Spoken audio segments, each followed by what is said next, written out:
Преполни мртовечници со над 1450 жртви досега и десетици илјади исчезнати е црната слика која во моментов ја опишува Венецуела по разорните земјотреси кои ја погодија земјата минатата недела. Среде урнатините и неизвестноста се појавува и некој зрак светлина. Спасувачките екипи кои неуморно работат со денови успеаа да извлечат живи затрупани лица.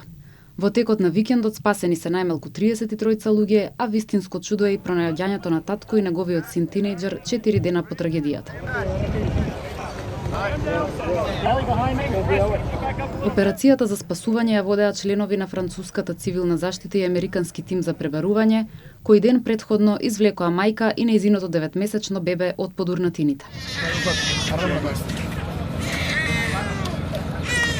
Ова е второто бебе кое беше извлечено во разурнатиот Каракас. Во петокот, 18 дена старото бебе Хуан Давид стана символ на надеж откако по 32 часа под урнатините беше извлечен заедно со неговата мајка. Истовремено со спасувачките операции се одвива идентификацијата на оние кои не добија втора шанса за живот. Најблиските на жртвите ја преплавија мртовечницата во Каракас, каде добиваат помош од волонтери кои се трудат да им ја намалат болката за изгубените.